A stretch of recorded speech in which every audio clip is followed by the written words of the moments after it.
કેમ જે નાસ્તિક વિના બીજો તો કોઈ કર્મનું પ્રતિપાદન કરતો નથી, અને નાસ્તિક તો વેદ શાસ્ત્ર પુરાણ અને ઇતિહાસ જે ભારતાદિક તેને ખોટા જાણે છે ને પોતાના માગધી ભાષાના જે ગ્રંથ તેને જ સાચા માને છે, માટે મૂર્ખ થકા કર્મનું પ્રતિપાદન કરે છે.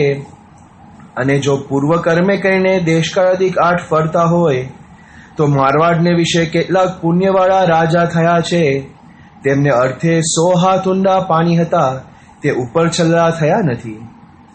અને જો પૂર્વ કર્મને વશ દેશ હોય તો પુણ્ય કર્મવાળાને અર્થે પાણી ઊંચા આવ્યા જોઈએ ને પાપીને અર્થે ઊંડા ગયા જોઈએ, પણ એમ તો થતું નથી.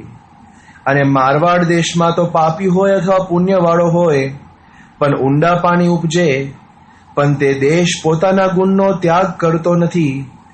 માટે દેશકાળાદિક તો પૂર્વ કર્મના ફેરવ્યા ફરે નહીં. તે માટે જે પોતાના કલ્યાણને ઈચ્છે તેને તો નાસ્તિકની પેઠે કર્મનું બળ રાખવું નહીં, અને ભૂંડા દેશકાળાદિક 8 હોય તેનો ત્યાગ કરીને રૂડા જે દેશકાળાદિક 8 તેનું સેવન કરવું. અને દેશ તો બારને પણ સારો નરસો હોય ને પોતાના દેહરૂપ જે દેશ તે પણ સારો નરસો હોય, તે જ્યારે દેહરૂપ જે સારો દેશ તેને વિશે જીવ હોય ત્યારે શીલ, સંતોષ, દયા, ધર્મ ઇત્યાદિક જે કલ્યાણકારી ગુણ તે વર્તતા હોય. અને જ્યારે આ દેહરૂપ જે ભૂંડો દેશ તેને વિશે જીવ રહ્યો હોય ત્યારે કામ, ક્રોધ, લોભ, મોહ, મદ, મત્સર ઇત્યાદિક ભૂંડા ગુણ વૃદ્ધિ પામે છે. અને સારો ભૂંડો જે સંગ થાય છે તેની વિગત એમ છે જેનો સંગ થાય તે સાથે કોઈ રીતે અંતર રહે નહીં, ત્યારે તેનો સંગ થયો જાણવો. અને ઉપરથી તો શત્રુને પણ હૈયામાં ઘાલીને મળે, પણ અંતરમાં તો તે સાથે લાખો ગાઉનું છેટું છે. એવી રીતે ઉપરથી સંગ હોય તે સંગ ન કહેવાય. અને મન, કર્મ, વચને કરીને જે સંગ કરે તે જ સંગ કર્યો કહેવાય. માટે એવી રીતે મન, કર્મ, વચને સંગ તો પરમેશ્વર અથવા પરમેશ્વરના ભક્ત તેનો જ કરવો, જેથી જીવનું કલ્યાણ થાય. પણ પાપીનો સંગ તો ક્યારેય ન કરવો. આ વચનમાં હજુ ઘણું આગળ છે, પણ અહીં આપણે થોડોક વચ્ચે શ્વાસ લઈ લઈએ, કારણ કે આખું સળંગ વાંચી જઈશું ને તો કાંઈ પકડાશે જ નહીં. 8-10 પાનાનું છે વચનામૃત આખું. આ જે પહેલો ભાગ છે જેના આધારે આ વચનામૃતનું મથાળું બંધાયું છે, એ પહેલા ભાગની અંદર શ્રીજી મહારાજે પહેલા પ્રશ્ન પૂછ્યો. સંતોની સભા ભેગી થઈ છે, મહારાજ ત્યાં કહે છે કે હું હવે પ્રશ્ન પૂછું છું, અને સંતો કે હા મહારાજ પૂછો. અને ત્યારે શ્રીજી મહારાજ પ્રશ્ન પૂછતા પહેલા એક વાક્ય બોલે છે. કોઈ પણ આવી કોઈ ચર્ચા હોય તેમાં અમુક મુદ્દા એવા હોય કે જે સર્વે સ્વીકારી લીધા હોય. કોઈ પણ ચર્ચામાં અમુક મુદ્દા એવા રાખવા પડે કે જેમાં 2 જણનો એક મત હોય. જો 2 જણનો કોઈ બાબતે એક મત ના હોય તો ચર્ચા જ સંભવે નહીં. 2 જણ ભેગા થાય અને કોઈ બાબતે એ લોકોનો એક મત ના હોય તો શેના આધારે, કયા રેફરન્સે ચર્ચા કરી શકે? હું ધારો કે તમારી પાસે આવું ને વચનામૃતના આધારે અત્યારે કથા કરું, પણ તમે મનની અંદર દ્રઢ નિશ્ચય કરી દીધો કે વચનામૃત ખોટું જ છે, તો આપણે કેવી રીતે આ વચનામૃતને આધારે ચર્ચા કરવી? આપણે 2 જણ ભેગા થઈને એક મત રાખીએ કે શ્રીજી મહારાજ સર્વોપરી ભગવાન ના સત્ય વચનનો આ સંગ્રહ છે, અને એ વચનને આપણે સમજવા માટે ભેગા થયા છે, તો આપણે આમાં કઈ ચર્ચા થાય ને? તો નિરૂપણનો, પ્રશ્નોત્તરીનો, વિચારનો કઈ અર્થ છે? પણ જો આપણે કોઈ મતે ભેગા જ ન થઈ શકતા હોઈએ તો ચર્ચા જ શક્ય નથી. એટલે પ્રોડક્ટિવ ચર્ચા શક્ય નથી. અમથી ચર્ચા તો આપણે ઘણી કરીએ છીએ, ઘણી થઈ શકે છે, પણ પ્રોડક્ટિવ ચર્ચા શક્ય બને નહીં. શ્રીજી મહારાજ એમનો પ્રશ્ન પૂછતા પહેલા એવું એક વચન મૂક્યું છે કે ભાઈ આ વચન આપણે બધા સંમત છીએ, એના આધારે હું તમને પ્રશ્ન પૂછું. એ વચન કયું છે? તો શ્રીજી મહારાજ પહેલા કહે છે કે દેશ, કાળ, ક્રિયા, સંગ, મંત્ર, ધ્યાન, એ દેવતાનું ધ્યાન, દીક્ષા અને શાસ્ત્ર, આ 8 વસ્તુ છે જેને બીજા વચનામૃતોની અંદર દેશકાળાદિક 8 કરીને આપણે ઉલ્લેખ જોઈએ છીએ. અહીંયા મહારાજે 8 આપણને ગણાવ્યા. કયા 8? દેશ, કાળ, ક્રિયા, સંઘ. આ પહેલા 4. પછી મંત્ર, શાસ્ત્ર, દીક્ષા ને ધ્યાન. આ 4 વસ્તુ અને આગલી 4 વસ્તુ એમ ભેગી કરીને 8. દેશ, કાળ, ક્રિયા, સંઘ, મંત્ર, શાસ્ત્ર, દીક્ષા ને ધ્યાન. આ 8 વસ્તુ છે. મહારાજ કહે છે એ 8 સારા હોય તો પુરુષની બુદ્ધિ નિર્મળ થાય છે, અને 8 ભૂંડા હોય તો પુરુષની બુદ્ધિ ભ્રષ્ટ થાય છે. આટલું જે વચન છે એ મહારાજ સત્ય વચન તરીકે મૂકી દે છે. પ્રશ્ન આ બાબતે નથી, ચર્ચા આ વિષયની નથી. આ વસ્તુ સ્વીકારી જ લેવાની છે કે આ 8 વસ્તુ જો રૂઢી હશે તો બુદ્ધિ રૂઢી થશે, અને આ 8 વસ્તુ જો ખરાબ હશે, કોઈમાંથી 8માંથી એક પણ થોડી ખરાબ હોય તો બુદ્ધિ થોડીક પણ ખરાબ થશે. 8ની અસર આપણી બુદ્ધિ ઉપર થાય છે. હવે આ વસ્તુનું આપણે સહેજ રેલેવન્સ વિચારી લઈએ. આમ આ વિચાર દર વખતે યોગ્ય હોતો નથી. સત્ય તો સત્યને માટે અગત્યનું છે જ. એનો કોઈક આપણા જીવનમાં તાત્કાલિક આપણને એની કોઈ અસર દેખાય કે ન દેખાય એ હંમેશા કે એનું માપદંડ નથી કે આ સત્ય વચન સત્ય છે કે નહીં, અગત્યનું છે કે નહીં. બધા જ સત્ય વચન સત્ય છે, સત્ય અગત્યનું જ હોય છે. પણ આપણને લૌકિક જીવ તરીકે, એક હજુ માયાની અંદર આપણે તરવડતા જીવ તરીકે આપણા મનમાં સે જેવું રહે કે ભાઈ મને શું અસર આની, તો એ પ્રમાણે એની અગત્યતા આપણે માપતા હોઈએ છીએ. તો અહીંયા આપણે થોડો પ્રયાસ કરીએ. અહીંયા કેમ બુદ્ધિને અગત્યની આપણે ગણીએ છીએ? આમ આપણે જોવા જઈએ તો આપણે બધાને મોક્ષ પામવો છે, એ આપણો ધ્યેય છે. અને આપણે માનીએ છીએ કે આ બુદ્ધિ ને અંતકરણ ને ચિત્ત ને જે કાંઈ બધી વસ્તુઓ છે, આ સ્થૂળ દેહથી માંડીને સૂક્ષ્મ દેહ સુધીની, આ બુદ્ધિ એટલે શું થયું? તો સ્થૂળ પછી સૂક્ષ્મ અને પછી કારણ, 3 પ્રકારના આપણા માઇક દેહ છે. તો આ બુદ્ધિ બધું સૂક્ષ્મ દેહમાં રહે છે. તો આ સૂક્ષ્મ દેહ આપણો માઇક જ છે, તો એની અગત્યતા શું છે? ઉલટાનું મહારાજે તો અમુક વચનમાં એવું કીધું છે ને કે આપણે સતત પોતાના જીવને એનાથી અલગ માનીને જે કાંઈક પાપ કર્મ કે પુણ્ય કર્મ હોય ને એ બધા દેહમાં જ નાખી દેવા. આપણે આપણા મનને કેવું કે તું આ પ્રમાણે વર્તીશ તો એ દંડનો ભોગ તું થઈશ, મારે કાંઈ લેવા દેવા નથી, એવા વિચારે કહીને અલગ પડવું. આ બધા શબ્દો મહારાજે આપણને કીધા છે. તો આ બધા સ્થૂળ માઇક દેહ શું અગત્યતા? એને અસર થાય કે ન થાય? આપણે તો જીવ સ્વતંત્ર છે, જ્ઞાનને આપણે પામી ગયા છે. પણ એક વાસ્તવિકતા શું છે કે જ્યાં સુધી આપણે સ્થિતિને પામ્યા નથી ત્યાં સુધી એ દેહ અને આપણા જીવની વચ્ચે એક બહુ જ પાવરફુલ કનેક્શન બંધાઈ ગયું છે ને, પેલો અહમભાવનું કનેક્શન, જે જો આપણે તોડ્યું નથી. અને જ્યાં સુધી અહમભાવનો પેલો જે આ તાંતનો તૂટ્યો નથી ત્યાં સુધી આપણું સૂક્ષ્મ દેહ આપણી ઉપર સવાર થઈ શકે છે. કેમ બુદ્ધિની અસર આપણા જીવનમાં અગત્ય છે? કારણ કે તમે હવે વિચાર કરજો કે આપણા બધાના પાપ અને પુણ્ય, ભગવાન તરફ આપણે ભક્તિ કરી કે ના કરી, આ બધું શેના આધારે થાય છે? તો આપણી ક્રિયાને આધારે થાય છે. ફક્ત ક્રિયા નથી, પણ મોટા ભાગે ક્રિયા છે. અને વિચાર પણ એક ક્રિયા છે. તો આપણે જે કાંઈ કરીએ એની અભિવ્યક્તિ ક્રિયા, જે કાંઈ માનતા હોઈએ કે જે કાંઈ આપણે કહેતા હોઈએ કે હું આવો છું, તેનું સત્ય ચકાસણી એની તો આપણી ક્રિયા દ્વારા જ થાય છે. અને ક્રિયા શેના આધીન છે? તો દરેક ક્રિયા કાં તો કોન્શિયસ કાં તો સબકોન્શિયસ વિચારને આધીન છે. બરાબર ને? કોઈ ક્રિયા કોઈ હેતુ વગરની ક્રિયા હોય, કારણ વગરની ક્રિયા હોય નહીં. હેતુ વગરની કદાચ હોય પણ કારણ વગરની ક્રિયા હોય નહીં. કારણ શું હોઈ શકે? એક તો તમે નિશ્ચય કરીને નક્કી કર્યું કે આમ કરવું છે. બીજું, કદાચ તમે અહમભાવ સાથે તમે નિશ્ચય કર્યો નથી, પણ અંદર ખાને આપણે જે સબકોન્શિયસ કહીએ છીએ એમાં રહેલી વાસનાને કારણે અમુક ક્રિયા થઈ જાય છે. એમાં પણ જાગતા હોય તો અહમભાવ તો જોડાયો જ છે. તો કોઈ પણ રીતે આપણા વિચારો એ આપણી ક્રિયાના કારણ બને છે.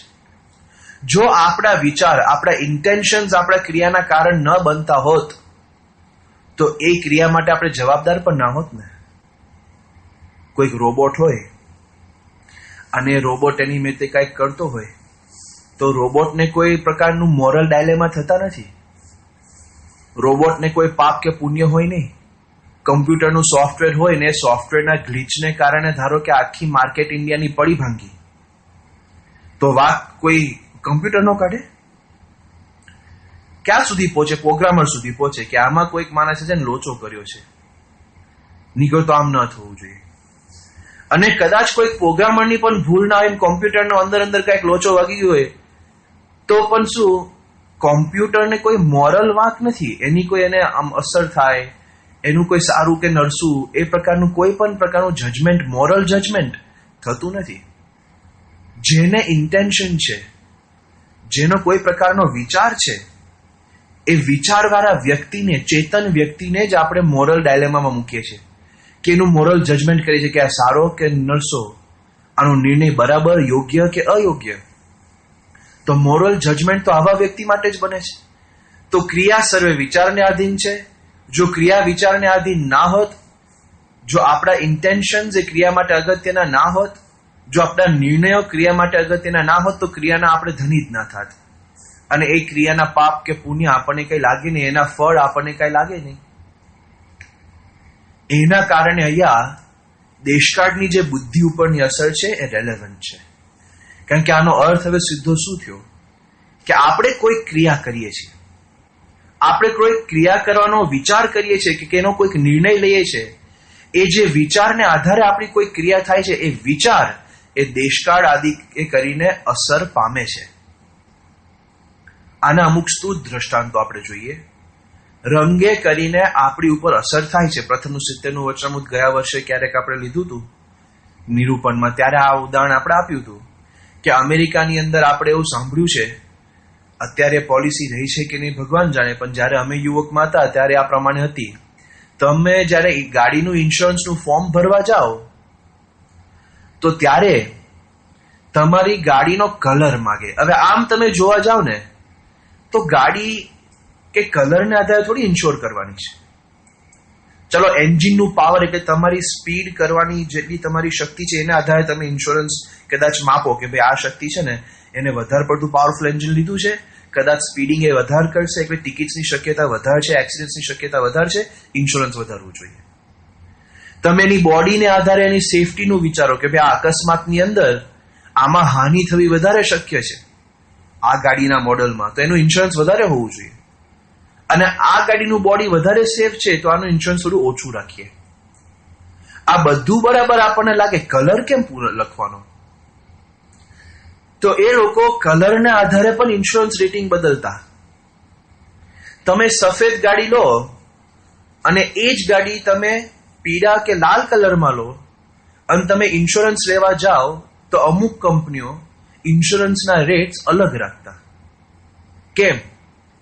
તો એ લોકોના અમુક રિસર્ચે એવું શોધ્યું હતું કે પીળો અને લાલ રંગ જોવે ને એટલે પોલીસની આંખ ફરકે. હાઈવે ઉપર ગાડીઓ જાય છે, બધી અલગ અલગ સ્પીડ ઉપર જાય છે, અમુક ગાડીઓ વધારે ફાસ્ટ જાય છે, પણ લાલ ગાડી ફાસ્ટ જતી હોય ને એ પોલીસને તરત પકડાય. કદાચ લાલ ગાડી થોડીક જ ફાસ્ટ જતી હોય પણ લાલ કલરને આધારે પોલીસ એને વધારે ટાર્ગેટ કરે.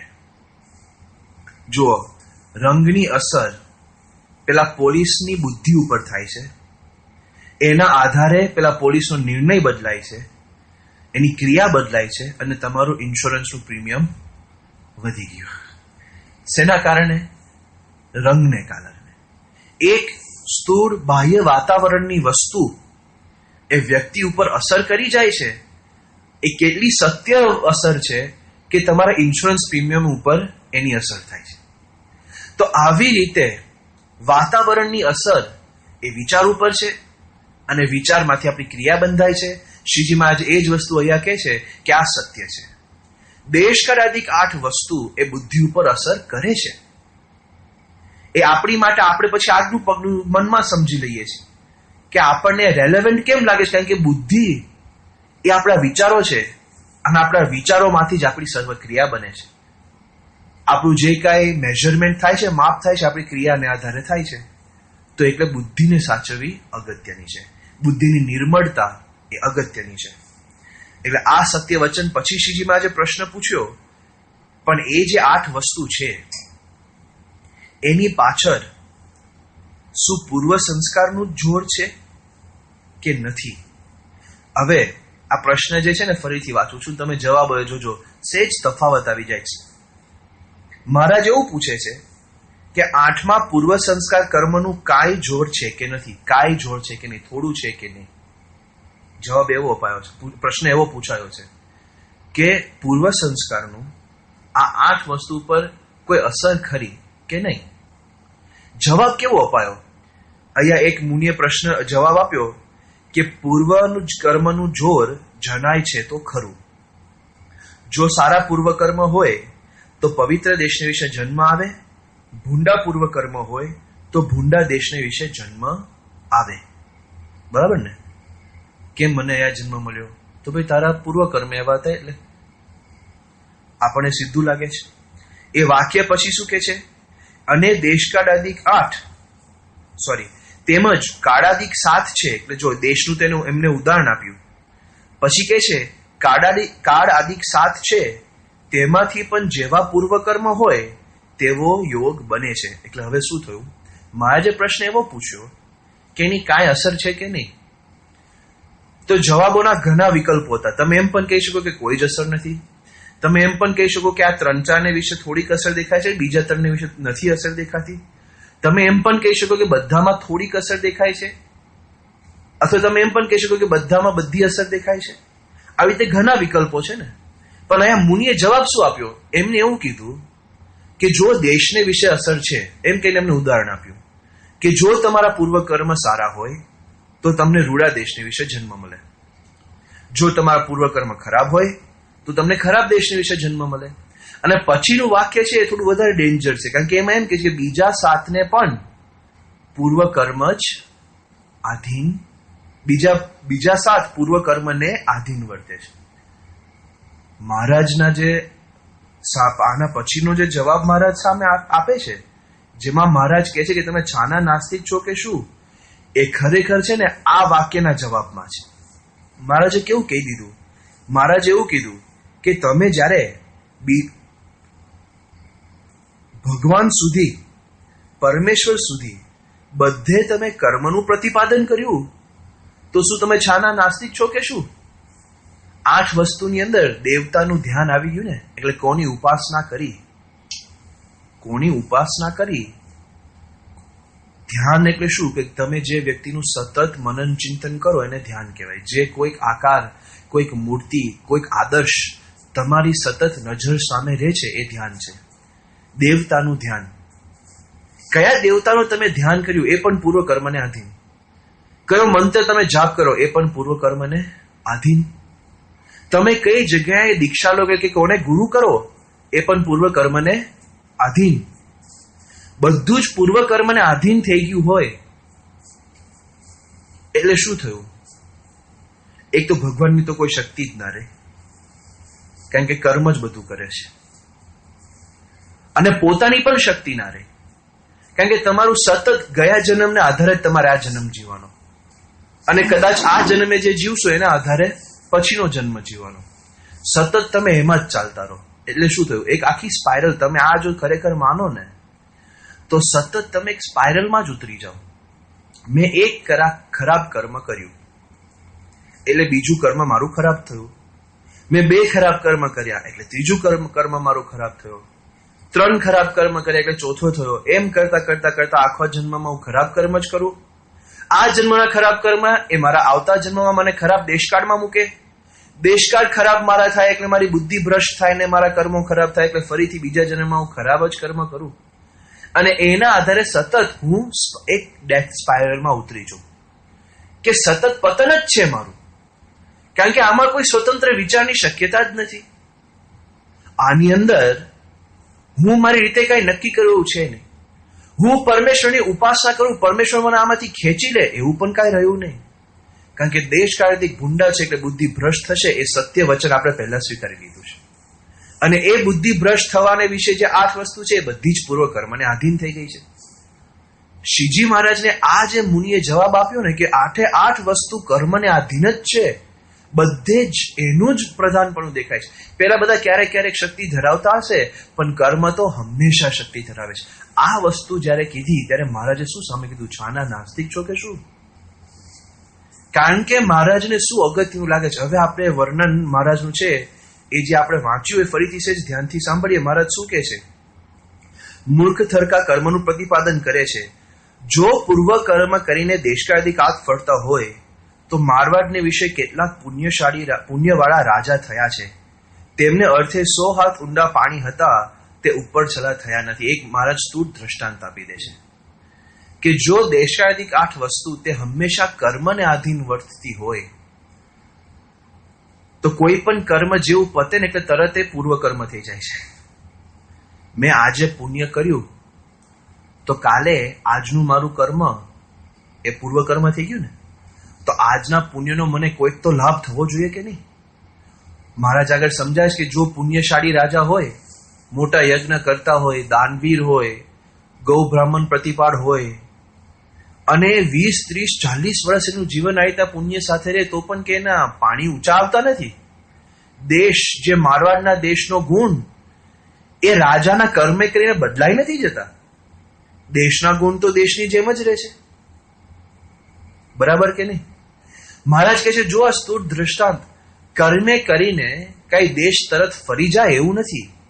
કદાચ કર્મે કરીને તમારો જન્મ કોઈ જગ્યાએ થયો, પણ એ જ જગ્યાએ બંધાઈ રહેવું કે ન બંધાઈ રહેવું એ પણ તમારા હાથમાં છે. એટલે જો મારા એ વચન મહારાજ ક્યાં આગળ લે છે? મહારાજ કહે છે કે જે માટે પોતાના કલ્યાણને ઈચ્છે તેને તો નાસ્તિકની પેઠે કર્મનું બળ રાખવું નહીં, અને ભૂંડા દેશકાળાધિક 8 હોય તેનો ત્યાગ કરીને રૂડા જે દેશકાળાધિક 8 તેનું સેવન કરવું. શ્રીજી મહારાજે શિક્ષાપતિમાં આજ્ઞા આપી છે. જે આજ્ઞા એ સમય માટે આપણને અત્યારે તો બહુ સહજ લાગે છે, કારણ કે આપણે બધા ઇન્ટરનેશનલ ફ્લાયર્સ થઈ ગયા છે બધા, બરાબર ને? બધાના પરિવારથી 2-4 જણ તો કાંઈક ને કાંઈક પરદેશ હોય જ. આફ્રિકા હોય, લંડન હોય, ઓસ્ટ્રેલિયા હોય, અમેરિકા હોય, કાંઈક ને કાંઈ તો હોય જ. હવે આપણી માટે સહજ થઈ ગયું. પણ તમને બધાને આમાંથી જે અમુક વડીલો હશે એમને કદાચ એવો જમાનો યાદ હશે કે જ્યારે દરિયો પાર કરો ને બહુ મોટી વસ્તુ કહેવાતી. અમુક ધર્મમાં તો દરિયો પાર કરવો એને મોટું પાપ ગણતા. બરાબર ને?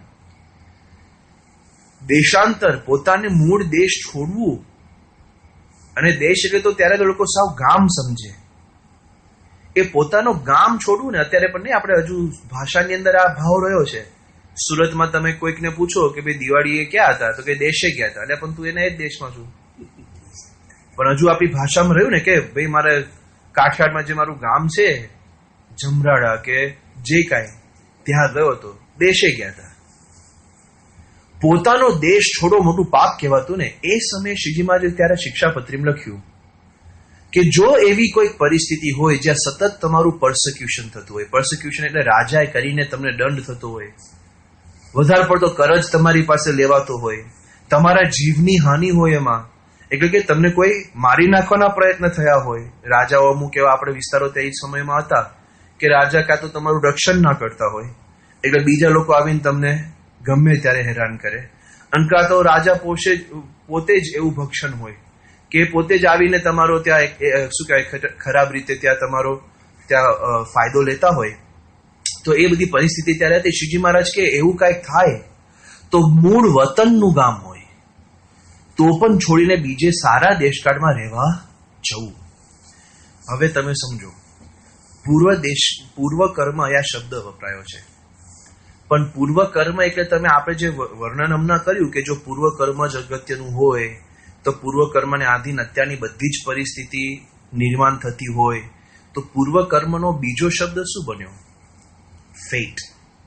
અંગ્રેજીમાં જેને ફેટ કહીએ છીએ, આપણે જેને નસીબ કહીએ છીએ. એ નસીબ શબ્દ જે છે એ નસીબ સામેની પણ આ થોડીક વાત છે. અમુક લોકો શું માની લે કે જેવું નસીબ જેનું હોય એવું જ થવાનું છે. મહારાજે કોઈ જગ્યાએ કર્મને સાવ ખોટો કીધું નથી. આ વચનામૃતમાં પણ શ્રીજી મહારાજે કર્મને ખોટું કીધું નથી. નીકળો તો 8ની અંદર ક્રિયા કઈ ના આવે? તો કર્મ સાવ ખોટા નથી, પણ જે હદે પ્રધાનપણું કહેવાયું એમાં પ્રશ્ન છે. નસીબને અને કર્મને આમ એક જ વસ્તુ, પૂર્વ કર્મ અને નસીબ એક જ વસ્તુ થઈને ઊભી રહે છે. જે માણસ નસીબને આધીન ફરે છે એને એમ કે છે કે જેવું મારું નસીબ એમ જ થશે ને પછીના પુરુષાર્થમાં શિથિલ થઈ જાય છે. એને જ્યારે એમ નક્કી થઈ જાય છે કે જેમ વિધાતાએ લેખ લખ્યો એમ જ થવાનું છે, અલ્યા પણ એ જ ભગવાને તને નિર્ણય લેવાની શક્તિ આપી છે. એ જ ભગવાન તને શિક્ષાપતિની આજ્ઞા કરે છે ને કે તમે દેશકાળ તમારો બદલી શકો છો. તમારામાં પણ નિર્ણય લેવાની શક્તિ, આટલી તો કર્તૃત્વની શક્તિ ભગવાને પણ તમને આપી છે. ઈચ્છાની સ્વતંત્રતા અને ક્રિયાની સ્વતંત્રતા શ્રીજી મહારાજે જ આપણને આપી છે. તો નસીબ જ બળવાન છે? એકદમ ખોટી વાત. મહારાજને એ વસ્તુ માન્ય નથી, એટલે અહીંયા કહે છે કે તમે એમ ન માનશો કે હું જે દેશકાળને વિશે રહ્યો છું એ દેશકાળ મારા નસીબ છે, એ દેશકાળ એ મારા પૂર્વ સંસ્કારને આધીન છે. આ જ મારે ભોગવવાનું છે, અહીંયા જ મારે રહેવાનું છે. હું પાપીને ઘરે જન્મ્યો અને મને નાનપણથી પાપ શીખવાડ્યું, એટલે મારે પાપ કર્યા સિવાય છૂટકો જ નથી. હું ગરીબને ઘરે જન્મ્યો અને મારા દેશકાળને અનુસારે મારે ક્યારેક ક્યારેક ચોરી કરવી જ પડે. એ વસ્તુ મારા પૂર્વકર્મને આધીન છે, મારે નિર્ણયમાં સ્વતંત્રતા છે જ નહીં. આ વસ્તુ ખોટી છે. મારી જે અત્યારની પરિસ્થિતિ એ ભગવાને આપેલી છે, એટલે એ જ મારે ભોગવવાની છે ને, એ વાત ખોટી છે. જો એ વસ્તુ ભૂંડી હોય, જો તમારા દેશકાળ ખોટા હોય, તો તમારે તરત રૂડા દેશકાળમાં જતું રહેવું જોઈએ. એ સ્વતંત્રતા તમારી પાસે છે. એ નિર્ણય શક્તિ ને ક્રિયા શક્તિ, એ ઈચ્છા શક્તિ, એ ક્રિયા શક્તિ ભગવાને તમને આપી છે.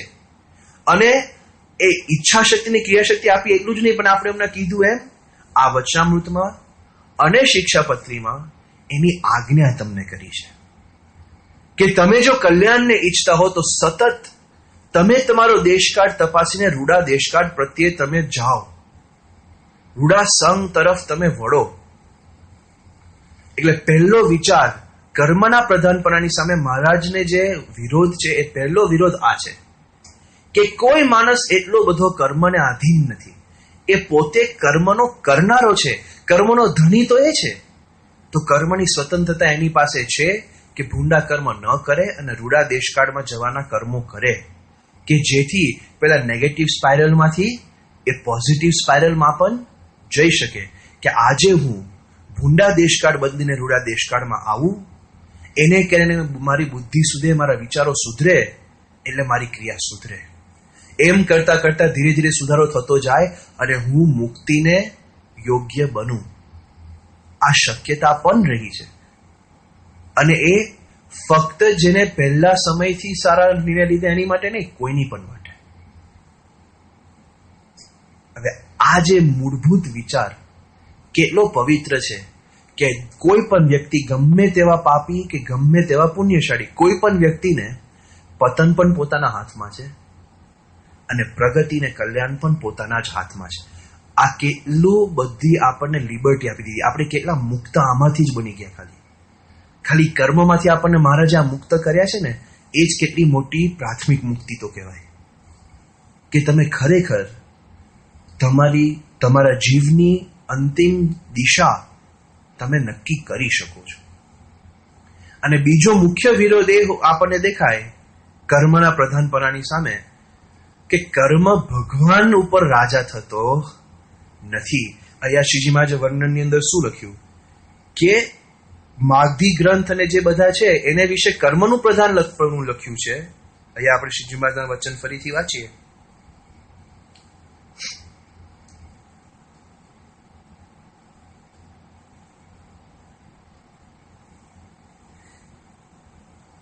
માટે એવી રીતે મન કર્મ વચને સંગ તો પરમેશ્વર અથવા પરમેશ્વરના ભક્તોનો જ કરવો, જેથી જીવનું કલ્યાણ થાય.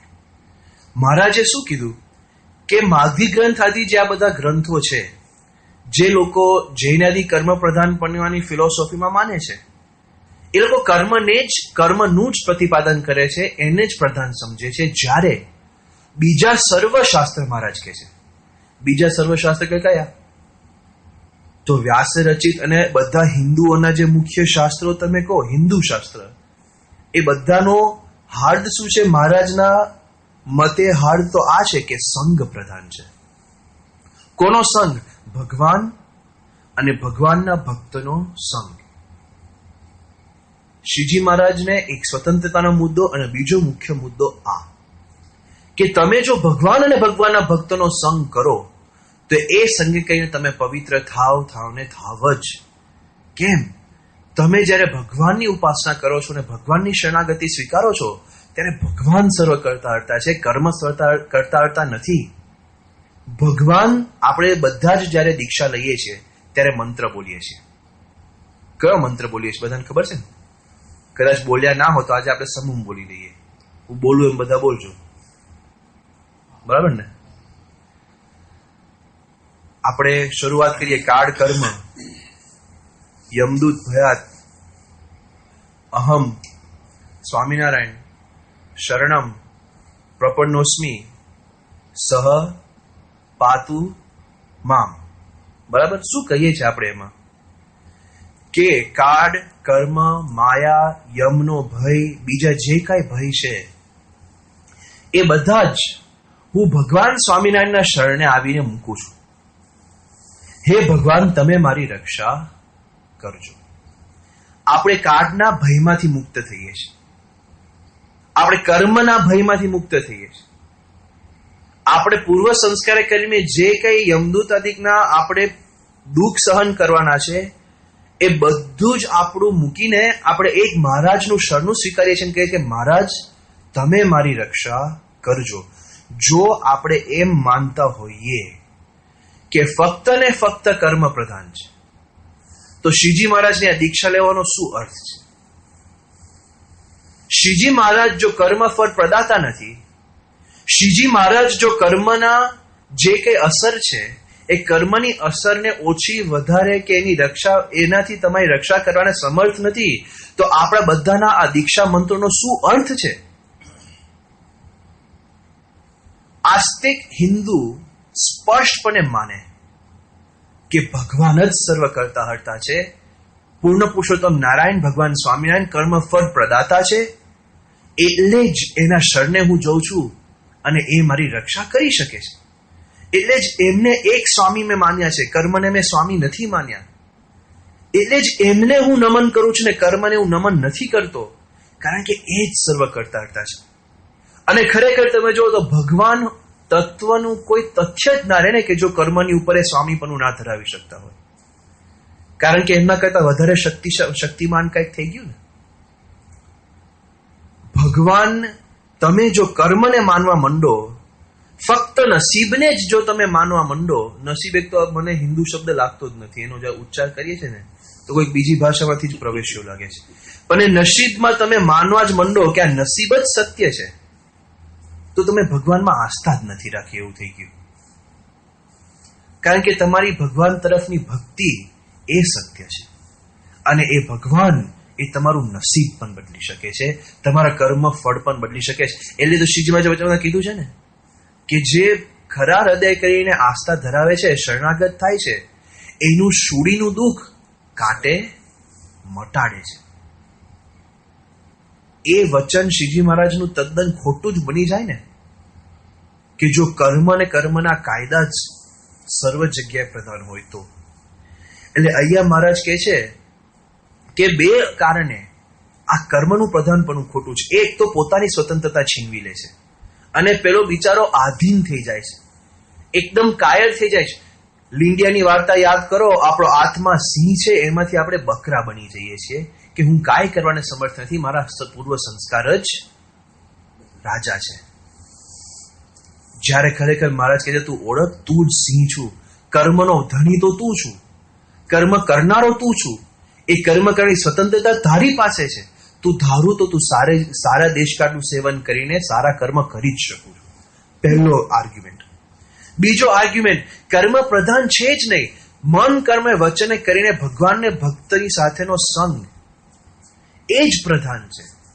તમે એ જો કરો, સંગે કરીને બધું થાય છે, તમે રૂડો સંગ જેટલો કરશો, ભગવાનના ભક્તના તમે દાસ થયા, એમનો સતત તમે સંગ કર્યો, તમે ભગવાનને શરણાગત થયા, તો પછી કર્મનું તો ક્યાં, કોઈનું ચાલતું નથી. એ તો આપણો દીક્ષા મંત્ર છે. એટલે શ્રીજી મહારાજે અહીંયા અને શિક્ષા પ્રત્યે આપણને કીધું કે સતત આપણે રૂડા દેશકાળનું સેવન કરવું. હવે રૂડા દેશકાળ શું છે એ પણ આપણે ટૂંકમાં જોઈ લઈએ. સમજવું આપણને ઘણું અઘરું પડે છે. એમાં એક એક વસ્તુ ક્રિસ્ટલ ક્લિયર હજુ મને પણ સમજાતી નથી. પણ મહારાજે અહીંયા જે કીધું ને કે એ બારે પણ છે અને અંદર પણ છે, એનું સેજ આપણે સમજણ કરવાનો આપણે પ્રયત્ન કરીએ એમના ઉદાહરણો દ્વારા અને એના ઉપરથી થોડુંક મનન કરીને. 8 વસ્તુ છે. એમાં જે મને સહેલી લાગે છે એવું થોડી પહેલા લઈ લો. 8 વસ્તુ છે: દેશ, કાળ, ક્રિયા, સંગ, મંત્ર, ધ્યાન, દીક્ષા અને શાસ્ત્ર. રૂડું અને ભૂંડું શાસ્ત્ર શું? શાસ્ત્ર એટલે શું આપણે પહેલા સમજીએ. આ સત્ય વચન કેવું છે કે ભક્ત અભક્તને બેઉને લાગે છે. ભક્તને ફાયદો એ થાય છે કે એને સતત આ બધું સવડું પડે છે, રૂડા મળે છે.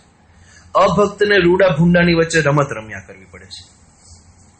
તો શાસ્ત્રને પહેલા આપણે કોઈ જનરલ વ્યાખ્યા આપવી પડે, પછી સત્શાસ્ત્ર તરફ આપણે લઈ જઈએ કે શાસ્ત્રની વ્યાખ્યા આપણે વચ્ચામૂળ ના કરી શકીએ. શાસ્ત્ર ભૂંડો અને રૂડો બેવ હોઈ શકે. શાસ્ત્રનો ટર્મ જનરલ હોવો જોઈએ. શાસ્ત્ર એટલે પુસ્તક. પણ એનો અર્થ એવો થયો કે ભાઈ અમુક શાસ્ત્ર તો અમુક લોકો માટે જ હોય. શાસ્ત્ર માત્ર અમુક લોકો માટે જ થયા ને, કારણ કે જેને વાંચતા નથી આવડતું એની માટે શાસ્ત્ર શું? એટલે અહીંયા આપણે થોડુંક એમાંથી એક ડગલું આગળ જઈએ કે શાસ્ત્રની અગત્યતા, એનું રૂડું કે ભૂંડું કયા વિચાર પ્રેરે છે એના આધારે છે.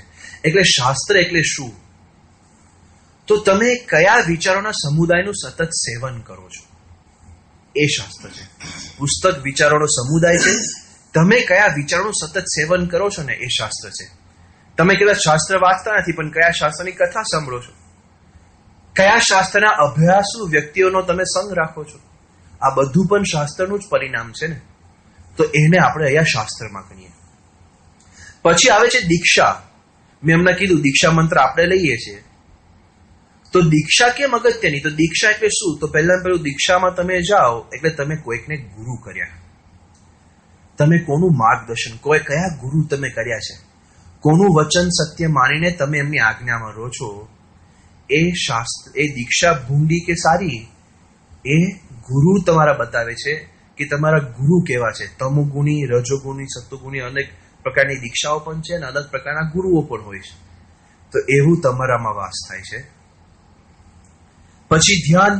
આપણે રિવર્સ ક્રમમાં જઈએ છીએ. ધ્યાન એટલે મેં પહેલા કીધું કયો તમે આદર્શ સ્થાપ્યો છે, કયા વ્યક્તિ, કયા સ્વરૂપનું તમને સતત ચિંતન છે, એ ધ્યાન છે. ભગવાન સ્વામિનારાયણ આપણા ઈષ્ટદેવ છે. આપણે ધ્યાન, માનસી પૂજા બધું એમનું અને આપણા એમના ધારક એવા સંતનું કરીએ છીએ. આપણી માટે એટલે રૂડો ધ્યાન આપણાથી થાય છે. પણ જે ધારો કે ધર્મમાં પણ નથી માનતા, તો શું એને ધ્યાન અસર નથી કરતું? એને પણ અસર કરે છે. કોઈક છોકરાની રૂમની અંદર કોઈક એકદમ રજોગુની રોકસ્ટાર કે ફિલ્મ સ્ટારનું પોસ્ટર હોય અને રાત દિવસ સતત એને એ વ્યક્તિનું જ સ્વરૂપ મનમાં રમતું હોય. સવારે ઉઠે એટલે પોસ્ટર દેખાય, રાતે સૂતા પોસ્ટર દેખાય, વાંચતા ભણતા પોસ્ટર દેખાય અને એના કારણે દિવસ દરમિયાન એ પોસ્ટર દેખાયા કરે.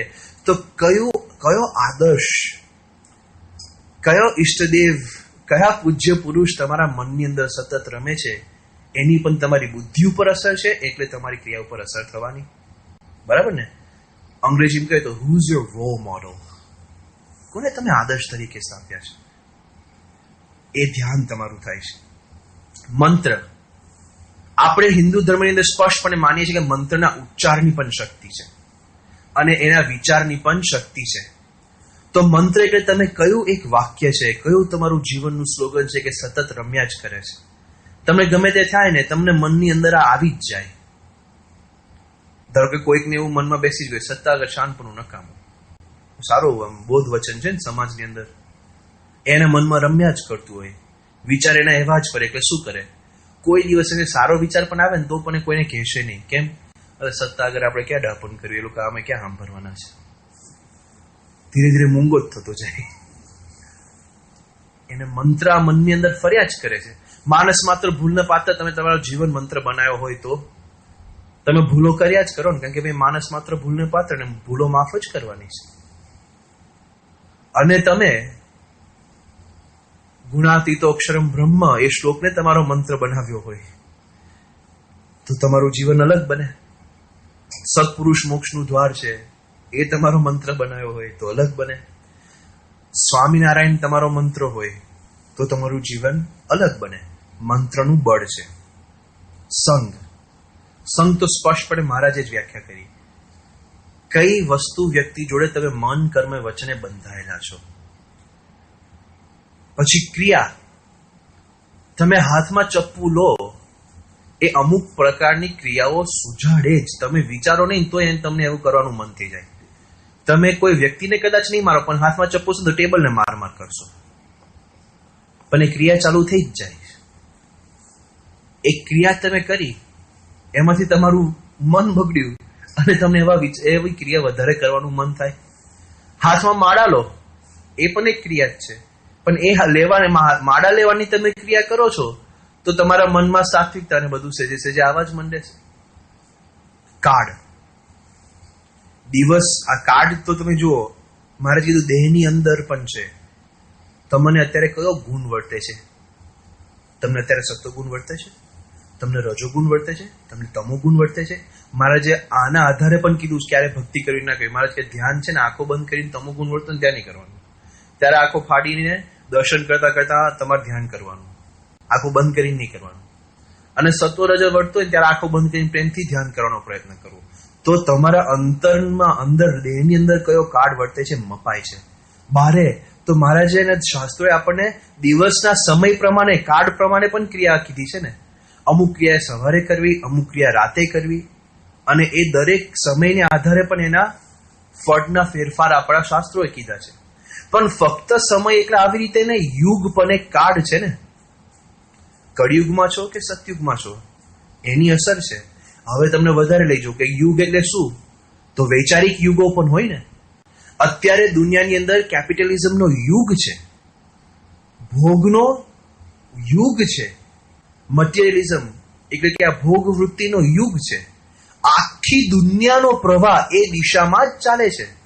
હવે મહીસાગર જેવી નદી એક દિશામાં ધસમસાટ દોડતી હોય ત્યારે એની સામે વળતું કેટલું અઘરું પડે. આમ જોવા જઈએ તો આપણે બધા અત્યારે વિષમ યુગમાં જ છે, વિષમ કાળમાં જ સતત વર્તીએ છીએ. એ રીતે પણ કલી મેં સાતો સતયુગ આવ્યો. કીર્તન શું સમજાવે છે કે જો સત્પુરુષના સમાગમમાં છો તો એ યુગથી અલગ પણ થઈ જવાય છે. કારણ કે મટીરિયલિઝમનો રાજા એવો અમેરિકા દેશ, અથવા હવે તો દુબઈ ને બધા દેશો આગળ આવી ગયા મટીરિયલિઝમમાં તો. પણ એ દેશોની અંદર એને આપણા સત્સંગીઓને કોઈ દિવસ એ ભોગ કરવાનું મન પણ નથી થતું. એવા આપણે ઉદાહરણો સાંભળ્યા છે ને. કલી મેં સતયુગ આવી ગયો, યુગ આખો બદલાઈ ગયો એમની માટે, સંગ સારો થઈ ગયો. અને પછી આ દેશ ઘરની અંદર પણ અલગ હોય. એક રૂમ લાલ છે ને એક રૂમ ભૂરી છે, બેના દેશ અલગ છે. એક દેશ તમારું ગામને તમે સીમિત પણ ગણી શકો, એ દેશ તમે આખા દેશોને પણ ગણી શકો, એ દેશ તમે ખંડોને પણ ગણી શકો, અને દેશ દેહની અંદર પણ વર્તે છે. મહારાજે કીધું બીમાર હો ને સાજા હો, વિચારો બદલાઈ જાય. બરાબર ને? એ દેશની અવસ્થા, ઘરની અવસ્થા શું છે એ પ્રકારે આપણા વિચારો થાય.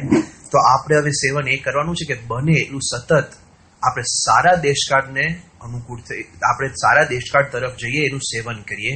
મહારાજે અહીંયા આપણને આજ્ઞા કરી છે કે કલ્યાણ આપણે ઈચ્છતા હોઈએ, આપણે બધા ધ્યેય નક્કી કર્યો છે કે આ જન્મે આપણે અક્ષરધામ જોઈએ છે, એ જ સંકલ્પ રાખવો છે. તો એ જો આપણો ધ્યેય હોય તો આપણે આપણું એથિક્સ એકદમ ક્લિયર થઈ ગયું. એથિક્સ એટલે કયો નિર્ણય લેવો, શું કરવું, સિમ્પલ છે. સારા દેશકાળનું સેવન કરવું.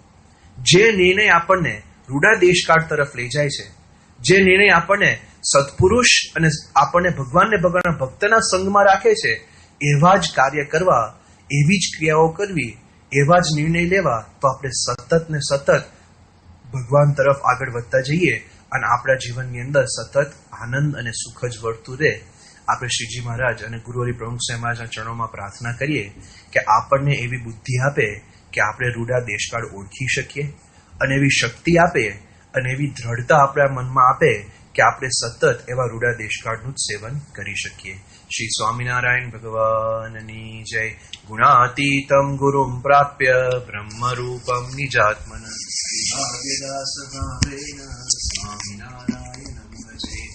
શ્રીહરિમ સાક્ષરમ સર્વદેવેશ્વરમ ભક્તિધર્માત્મજમ દિવ્યરૂપમ પરમ શાંતિદમ મુક્તિદમ કામદમ કારણમ સ્વામિનારાયણમ નીલકંઠ